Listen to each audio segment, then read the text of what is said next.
वो कहते हैं कि इतना भगवान का नाम लोगे तो 7 जन्म में स्वर्ग मिल जाएगा। मैं उनको कहना चाहता हूं, बाबा साहब अंबेडकर आधुनिक भारत के भगवान से कम नहीं है, आधुनिक भारत के भगवान है वो। मुझे नहीं पता मरने के बाद स्वर्ग मिलता है कि नहीं मिलता, लेकिन जैसा भी संजय सिंह जी ने कहा कि अगर बाबा साहब अंबेडकर नहीं होते और बाबा साहब अंबेडकर ने यह संविधान नहीं बनाया होता तो भाई साहब आज इस देश के अंदर दलितों का, वंचितों का, पिछड़े लोगों का जीना मुश्किल हो जाता। स्वर्ग तो बहुत दूर की बात है, उन्होंने जीने का अधिकार दिया है हम लोगों को। आज ये जो बीजेपी वाले आजकल झुग्गियों में जा जाके रह रहे हैं, इनका मन नहीं करता झुग्गियों में जा जाके रहने को, कोई मन से नहीं जाते, ये मजबूरी है इनकी झुग्गियों में जाके रहना। और क्यों मजबूरी है? बाबा साहब अंबेडकर का संविधान मजबूरी है। कैसे? आप पूछोगे कैसे? संविधान में उन्होंने वोट का अधिकार दिया है। जब संविधान बन रहा था, संविधान सभा के अंदर चर्चा हुई, चर्चा में बातचीत उठी, भाई वोट का अधिकार किसको मिलना चाहिए। उसमें कई लोगों ने कहा कि वोट का अधिकार केवल पैसे वालों को मिलना चाहिए, गरीबों को नहीं मिलना चाहिए।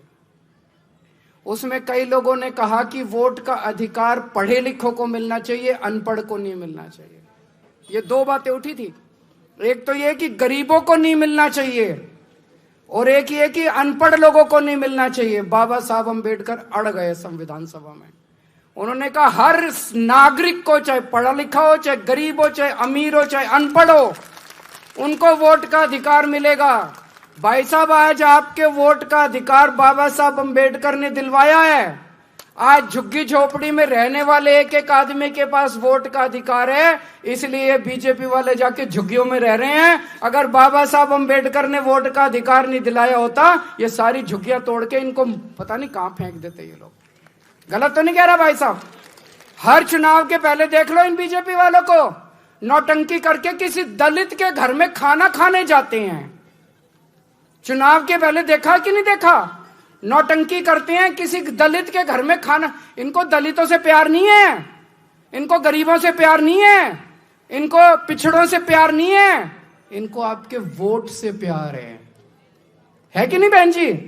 इनको आपके वोट से प्यार है। वो वोट किसने दिया? बाबा साहब ने वोट दिया। अगर बाबा साहब आपको वोट नहीं देते, ये बीजेपी वाले मजाल जो आपकी, इनको मैं देख रहा था, ये झुग्गी में जाते हैं। कल मेरे को एक बता रहा था कोई, जिस झुग्गी में इनका एक बड़ा नेता गया था, वहां से कोई मेरे से मिलने आए कुछ लोग झुग्गी से। मैंने पूछा क्या हुआ? बोले जी आया था, 11 बजे निकल लिया, कट लिया। फोटो वोटो खिंचाई, थोड़ी देर हमारे बच्चों के साथ नाटक करा कैरम खेलने का, उसके बाद बोला लेट गया बिस्तर पे, बोला मेरी फोटो खींच लो। फिर लेटे हुए की फोटो खींच ली, फिर बोला अपने घर चला गया। सवेरे 6 बजे फिर आ गया। ये इनका प्यार है।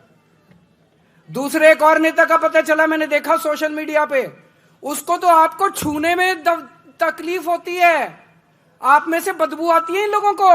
वो क्या कर रहा था, उसके बगल में एक और था उसका, उन्हीं की पार्टी का, वो अपने हाथ से उनका अपना पट्टा लेता था, अपने साथी को देता था और साथी पट्टा पहनाता था। खुद को तो पट्टा पहनाने में भी शर्म आती है, खुद को तो पट्टा पहनाने में भी तकलीफ होती है। अपने हाथ से पट्टा भी नहीं पहनाएंगे आप लोगों को, दूसरे के हाथ में देंगे, वो पट्टा पहनाएगा। आप सोच के देखो, अगर बाबा साहब ने आपको वोट का अधिकार नहीं दिया था, ये क्या हालत बनाते आप लोगों की। गलत तो नहीं कह रहा? ऐसी हालत बनाते ये लोग, ऐसी हालत बनाते आप लोग याद रखते। आज आपको पढ़ने का अधिकार मिला, आपके लिए स्कूल बनते हैं। क्यों बनते हैं? बाबा साहब ने आपको वोट का देने, तो ये पढ़ने नहीं देते ये लोग। मजाल जो आपके अपने समाज को, पिछड़ों को, दलितों के लिए इसको स्कूल में नहीं घुसने देते। अंग्रेजों के टाइम में बाबा साहब का जीवन उठा के देख लो आप। बाबा साहब जब स्कूल जाते थे, इतनी छुआछूत थी। जिस क्लास में मैंने पढ़ा है उनका पूरा, जिस क्लास में, उस क्लास अपने साथ टाट ले जाते थे, वो बोरी पे बैठने, वो बोरी ले जाते थे, उनको क्लास के बाहर बिठाते थे और क्लास के बाहर बिठा के कहते थे अंदर जो टीचर बोल रहा है बाहर आवाज आएगी, वही सुन के पढ़ लियो। इतनी छुआछूत थी। आज हमारे भारत में ये छुआछूत खत्म नहीं होती अगर बाबा साहब आपको वोट का अधिकार नहीं देते।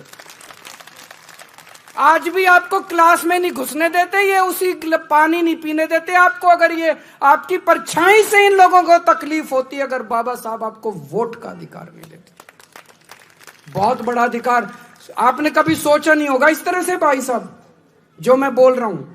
आज सरकारी नौकरियां मिलती हैं अपने लोगों को, अपने लोग विधायक बनते हैं, मंत्री बनते हैं, क्यों?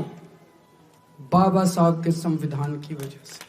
तो मैं अमित शाह जी को कहना चाहता हूं, अमित शाह जी, मुझे नहीं पता आपका भगवान कौन है, हमारे भगवान तो बाबा साहब अम्बेडकर है।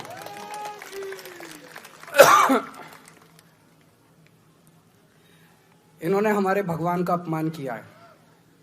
ये सावरकर को मानते हैं, मानो, हमें कोई तकलीफ नहीं, जिसको मर्जी मानो तुम अपना भगवान। हम तो अपने बाबा साहब अम्बेडकर को भगवान मानते हैं।